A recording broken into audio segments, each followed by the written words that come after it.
ಮದ್ದೂರಿನಲ್ಲಿ ಇವತ್ತು ಸಾಮೂಹಿಕ ಗಣಪತಿ ವಿಸರ್ಜನೆ.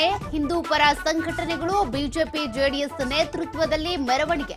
20,000ಕ್ಕೂ ಅಧಿಕ ಜನರು ಸೇರುವ ನಿರೀಕ್ಷೆ. ಮದ್ದೂರಿನಲ್ಲಿ ಪೊಲೀಸ್ ಬಿಗಿ ಬಂದೋಬಸ್ತ್, ಭದ್ರತೆಗೆ 1,500ಕ್ಕೂ ಹೆಚ್ಚು ಪೊಲೀಸರ ನಿಯೋಜನೆ. ಮೆರವಣಿಗೆ ಸಾಗುವ ಮಾರ್ಗದಲ್ಲಿ ಡ್ರೋನ್ ಕಣ್ಗಾವಲು.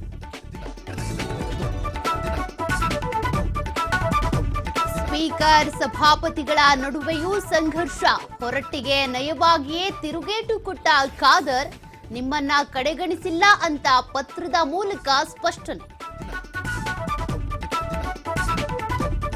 ಸುಂಕಾಸ್ತ್ರ ಪ್ರಯೋಗಿಸಿ ತಣ್ಣಗಾದ ಡೊನಾಲ್ಡ್ ಟ್ರಂಪ್, ಭಾರತದ ವ್ಯಾಪಾರ ಸಂಬಂಧದ ಬಗ್ಗೆ ಟ್ವೀಟ್. ಮೋದಿ ನನ್ನ ಉತ್ತಮ ಸ್ನೇಹಿತ, ಮಾತಾಡ್ತೀನಿ ಅಂತ ಪೋಸ್ಟ್.